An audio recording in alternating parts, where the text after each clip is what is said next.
Bonjour à tous. On va continuer concernant les halachot de tout ce qui est interdit de dire à un goy pendant Shabbat. On a déjà dit avant que c'est interdit de dire à un goy, même de faire un interdit qui est interdit par les sages. C'est interdit de dire à un goy de faire cela.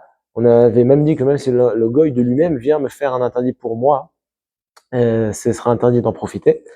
Là, aujourd'hui, on va parler concernant est-ce que j'ai le droit de dire à un goy de faire un interdit qui est de la Torah pendant Shabbat pour la nécessité de l'accomplissement d'une mitzvah. C'est-à-dire, dans ça, il y a une discussion entre les décisionnaires.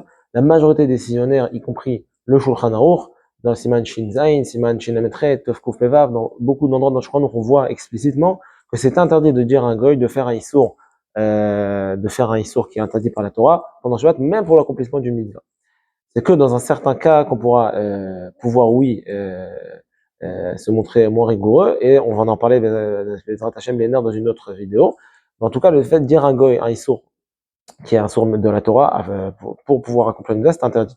Quand est-ce que oui, on pourra compter sur cela? C'est lorsque on veut accomplir une mitzvah que beaucoup de personnes peuvent accomplir ensemble, comme la lecture de la Torah, comme le fait de prier, tout simplement. Et tout ce genre de mitzvah, c'est une mitzvah qui a un poids plus important, puisque c'est une mitzvah pas que une ou deux personnes ou quelques personnes puissent accomplir, c'est une mitzvah que tout un kal, que tout un tzibour accomplit ensemble, donc ça donne une importance plus grande à la mitzvah, et donc ça nous permet de pouvoir, oui, dire à un goy de faire un interdit de la Torah pour pouvoir accomplir ce genre de mitzvot.